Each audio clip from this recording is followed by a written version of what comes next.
want to innovate, but they don't want to fail, right?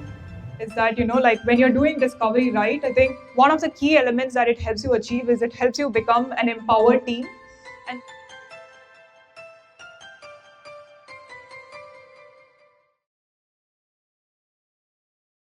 before we get started, here is a brief on me.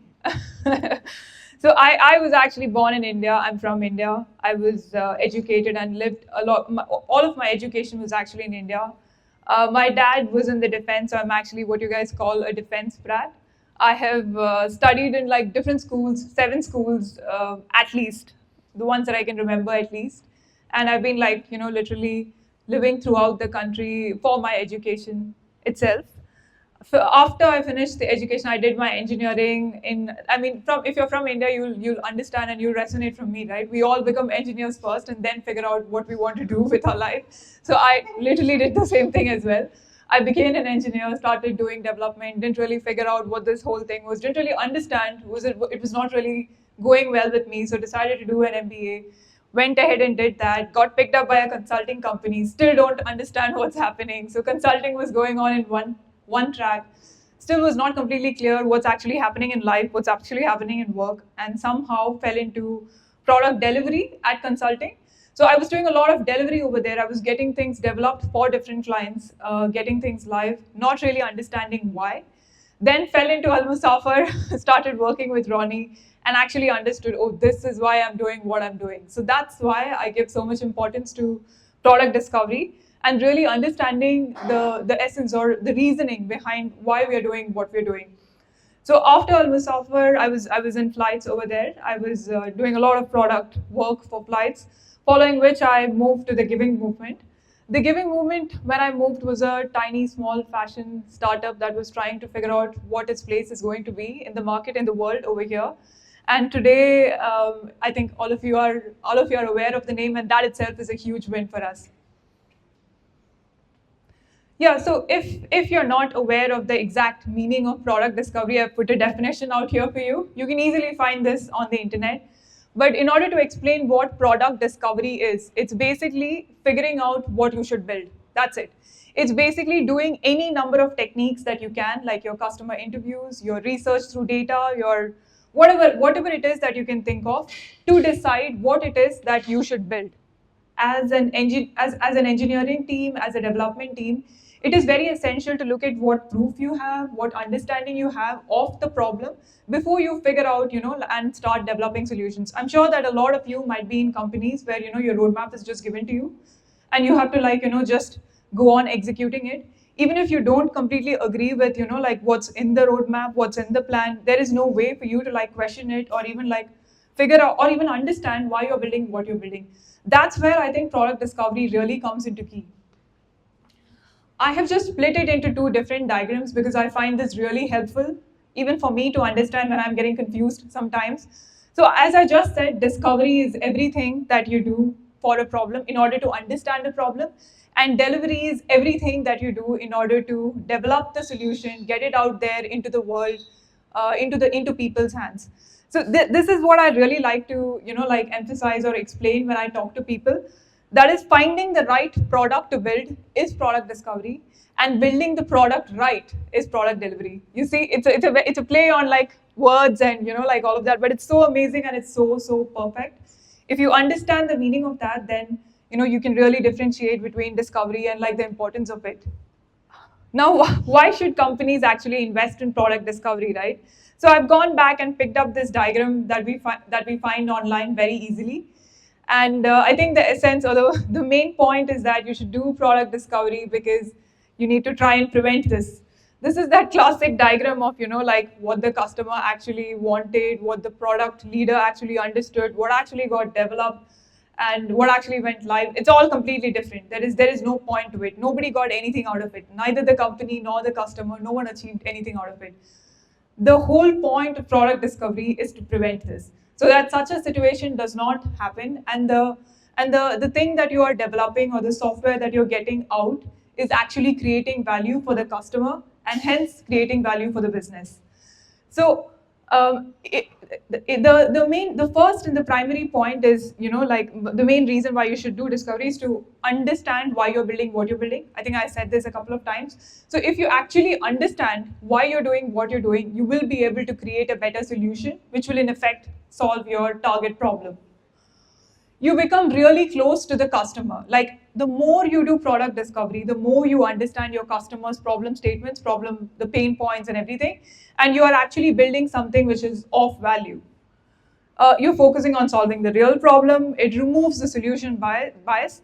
So what I mean by solution bias is, I'm sure you guys would have seen that, when you're actually talking about solving a problem in your team, immediately there will be a solution that will be on someone's mind, either the PMs or either the engineers or either the designers or either the person who has actually asked you to build it. There is a bias when it comes to solution bias, right?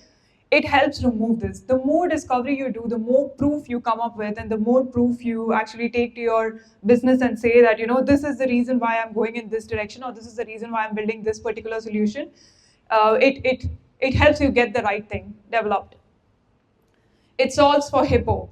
Now, I'm sure you guys know what hippo is, right? It is the highest paid person's opinion. So when you're actually building something, a lot of the times someone just tells you, build this. And no matter how much you try to go against it, it's very difficult to convince that other person, most probably your boss, that, what, that doesn't seem right. Maybe there is a better solution. Maybe there is a cheaper solution. Maybe there is a faster solution in order to solve that problem. With discovery, you can actually solve that. So when a solution gets told to you that, develop this, what you should ideally do is you should go and look for your proof. You should look for your customer insights. You should look for what data is available to you. If you don't have any data, you should go and look for avenues to find data, like run a small experiment or run something in order to find that data so that you can actually create some some solution, something that you can actually take as proof in order to your boss and say that, there is a cheaper solution to it, there is a better solution to it, so why not, let's just explore that. Other reasons of why you should, do product discovery. So these are some stats that actually, like Netflix has, Airbnb has, Google has. You should really focus on, when you're building solutions, really focusing on failing fast, basically. You don't understand something, figure out what is the minimum MVP or minimum thing that you can put out on the market in order to get an answer. Fail fast, learn fast. I think that's the main key. I think my own test success rates, I put this as a point, so I can tell you my own test success rates. This is all Netflix, Airbnb, and all of that. I think I can confidently tell you that I think of all the tests that I have ran, of all the assumptions, of everything that I have validated, maybe about like 10 to 15% of it has turned out to be right. Discovery done right, actually, like if you actually spend more time on the problem statement, you can actually get good value out of it. And I have a lot of examples of, like my own tests that have actually delivered good results and my own tests that have gone up like crazy and like done wrong. So to give an example of, discovery done right, I think when I was in Al-Musaffar, I think we did a whole lot of discovery on building the fair calendar. And what we did over there was, we actually took the fair calendars from competitor websites. We didn't have one. So Al-Musaffar is basically a travel booking engine site. So you guys know the Make My Trips and all of those sites, right? So Al-Musaffar is a Middle East-based version of it, and it is something which is very catered for the Saudi and Middle East audience. And so I was part of the flights team, right? So we wanted to build a calendar, like a fair calendar.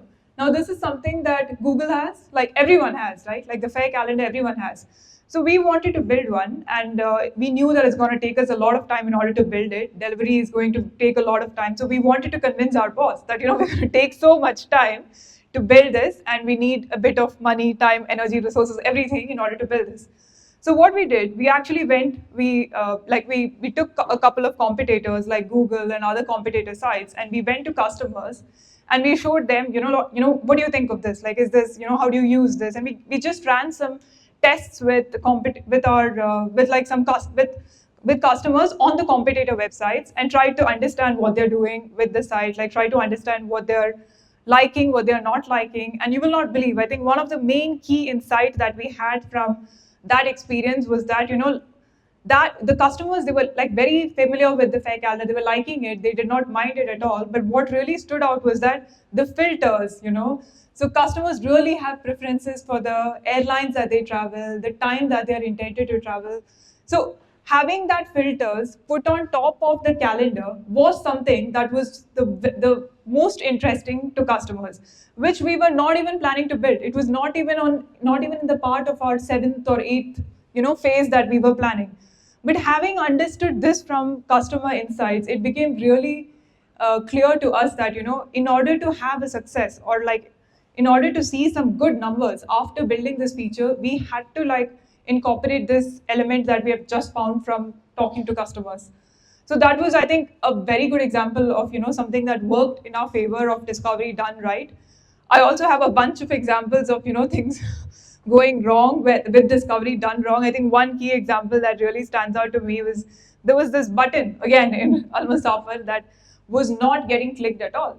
And we just knew that if we can get customers to click on that button, they'll be able to see so many more flight options, and it can actually help, like get them to convert more, like get them to see more options, and hence like purchase better tickets or better options. And no matter what we do, we were not able to get them to click that button. It was just something called more options or something like that, and we just couldn't like expand everything because of space, right? So we ran so many tests, like we ran like so many different tests, put the button here, change the color, increase the size, like no matter what we did, it was not working out. In the end, we spent a lot of, like energy and resources from our dev team and built a multivariant test where we were testing like 8 different variants on the, like, putting the button here, putting the button there, putting the button here, like different options on the site. And I can tell you it resulted in nothing. They were all performing exactly similar. It was, I think, a classic case of, discovery done wrong, not understanding what you're trying to achieve, like problem not clear, solution not clear, just got 8 solutions developed and running, and nothing came out of it. It was a good learning lesson for me, that's it. But yeah, other than that, I think nothing came out of it. So yeah, when you're doing discovery also, you have to be really careful as to like what you want to achieve. I think I'll talk a bit more about that later. I think the last point I think I missed speaking about it is that, like when you're doing discovery right, I think one of the key elements that it helps you achieve is it helps you become an empowered team. And that's really crucial because, an empowered team can actually go back and tell their boss or like tell their leaders that, these are the 3 things that we want to focus in this quarter, and this is why. And as long as you won't be able to do that, there will always be roadmaps given to you, or like stakeholders driving your roadmaps. When to do product discovery. So this is key, right? Now don't get me wrong. So product discovery is actually very expensive. You're actually putting time and energy and resources of your team in order to discover a problem. So it's gonna be difficult to get your stakeholders and your like people above you convinced that, what, I want to spend some time understanding the problem. They will always have this question as to, oh, why don't you just develop and find out if it actually works or not? So that's where like you yourself should put your theory into test with this. Is it actually a one-door decision, or is it actually a two-way decision? If it's a two-way decision, if it's a small thing, then you don't really need to do discovery to figure out if things are wrong or not. So I use this famous example. I told Amber as well, and I get a lot of reactions for it, right?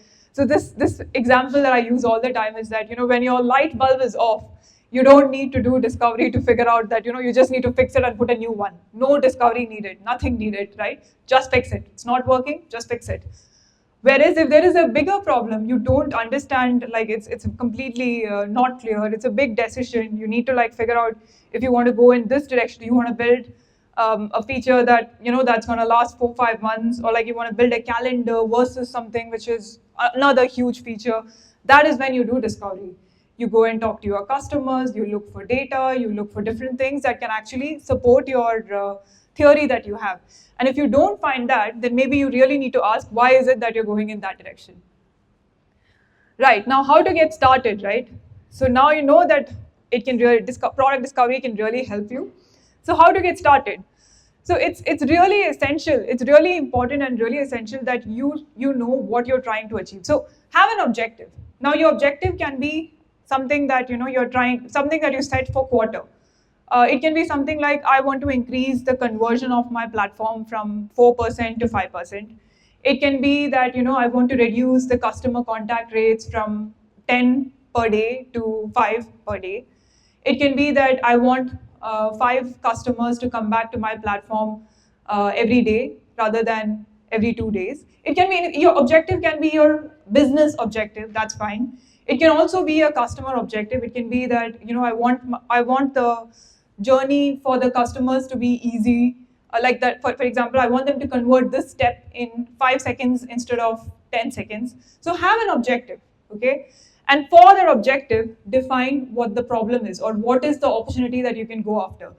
For example, I want to reduce my customer contacts from 10 to 8, right? Now this is my objective, and now I want to figure out how to do it, right? So I need to go and figure out what are the problems that I can find, or like what are the opportunities that I can find which can actually help me reduce the customer contacts from 10 to 8. For example, I think this is the example that I was just speaking about is something that I've actually done, where I've gone and like explored how to reduce customer contacts from a set number to another, to reduce it basically. So you go through your data that you have, you go through the tickets, you go through like whatever information you have and try and figure out what are the ones that you could probably automate. Like, okay, if someone is asking like, where is my return policy? Maybe we can just give a link to it. And if they're still not happy, then they can obviously come and contact the agent later. But we need to try. And maybe we will not be able to reduce from 10 to 7, but maybe we'll be able to reduce from 10 to 9, right? So those are the kind of things that you can explore as your problems. For each problem, create a hypothesis. So doing this can actually, for example, showing the return information can actually reduce the contact rate on that. That's a hypothesis. And then validate it with another test. Like figure out something, okay, if I show this information on WhatsApp, the moment somebody creates a order or a booking, will it actually help me solve this return request contacts that I'm having? So that's a test now, right? So have your objectives, have your problem, hypothesis, all of these things completely defined. If not, it's going to be like complete chaos and like you will not really understand what is it that you're going after. Another thing that can really help you get started with product discovery is real customer focus. Now I know you're not able to read it, but that's the point. So this is actually a Miro board. This is from my current organization. It's a Miro board of all the customer interviews that we're doing. And honestly, everywhere I have maintained a board like this, everywhere. And the point to it is that, I think every week or every weekly, we will go and speak to our customers. We will go and be in touch with them. We will try and figure out what it is that they are saying. What they like about our products, what they don't like about our products, what the general sense is, what their persona is. We will document all of it, so that when someone comes and tells you something which is not true, and they ask you like, how do you know that's not true? You bring this board up. We have insights from 25 customers that we have spoken to. What do you have? Right? And trust me, it always works. It always works. It always works. So you just need to keep doing it every week.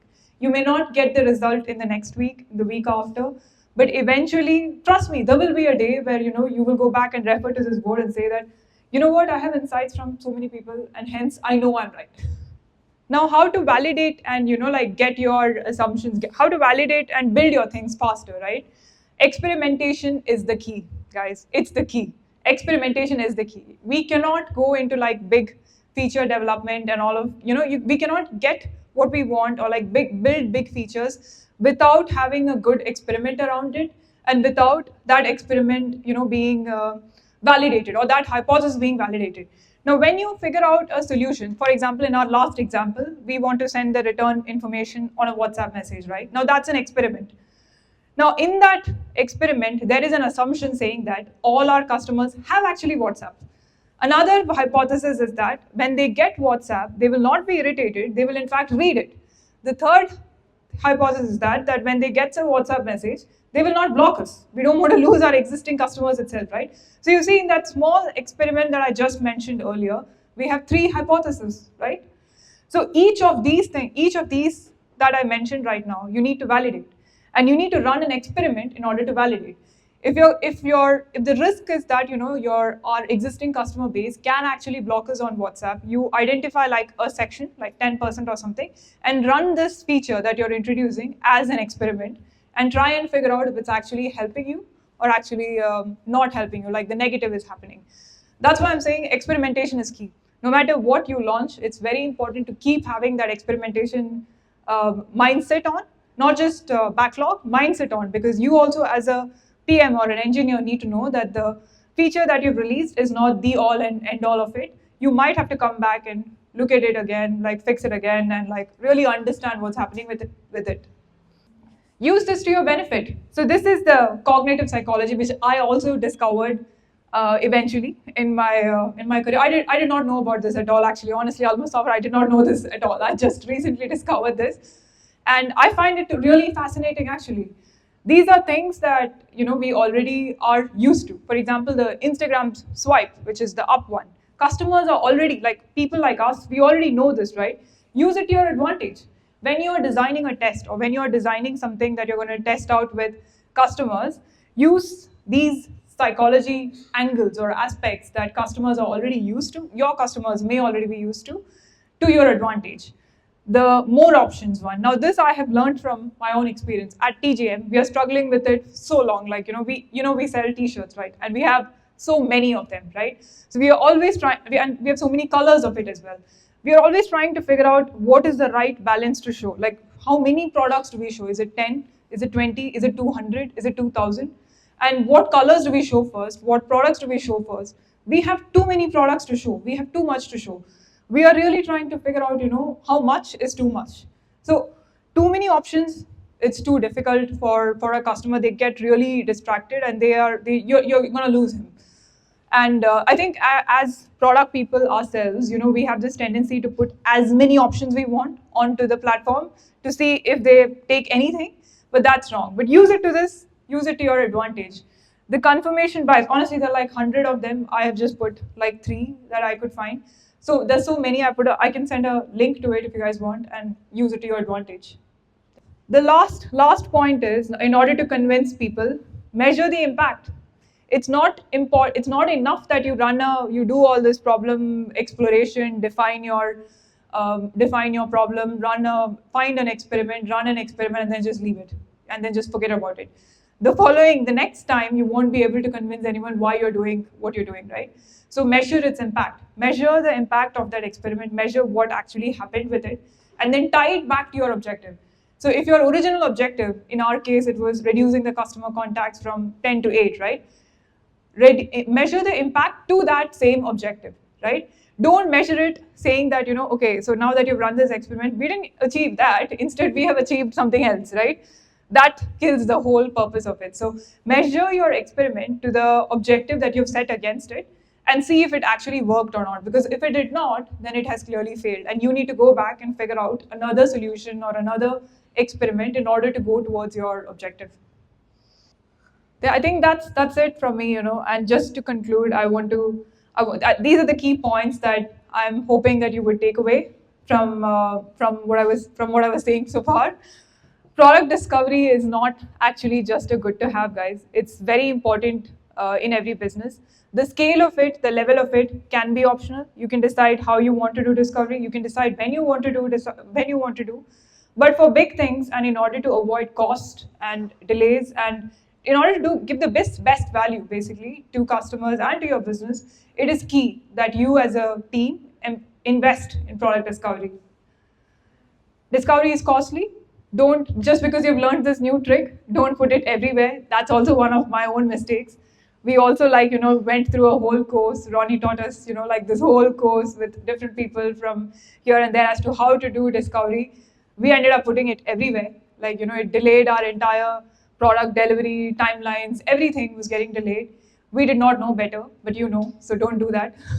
don't use discovery everywhere. Use it only where it is absolutely necessary. Value drives everything. If your management and people are not really sure as to why you need to speak to 50 customers in order to decide something that they may already know, show them the value. Show them, show them the value that can come out of speaking to more customers, understanding, getting a clearer picture of what's happening. Value drives everything. The more, if you can actually show a successful experiment and see, and say the entire story, trust me, your management will be do that more, figure out more. Customer is key. Do not forget this. No matter how much we claim that we know what's happening with our business, just go and ask a customer and they might just tell you a completely different picture. Now this has happened to us so many times, right? At the giving movement, we think of all these terms that we put on our site. For example, I can't think of it, soft skin, right? Now customers don't really know what that means. All we mean is like really soft fabric, right? So it has happened to us so much, that we assume things that customers know. We go after all these things, but more often, if you just go and ask them, they'll tell you what they know and what they don't know, and it will keep adding up to that board that I showed, remember? So from there, eventually you'll know that, okay, this works and this does not work. So customer is key, to not forget that. And in the end, empowered teams, create a lot of value and good value in the long run.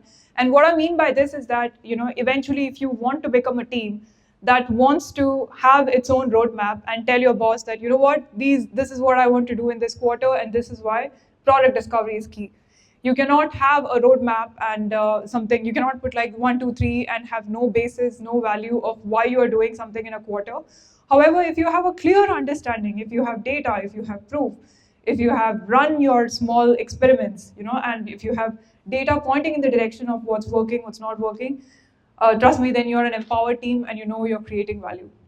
That's it.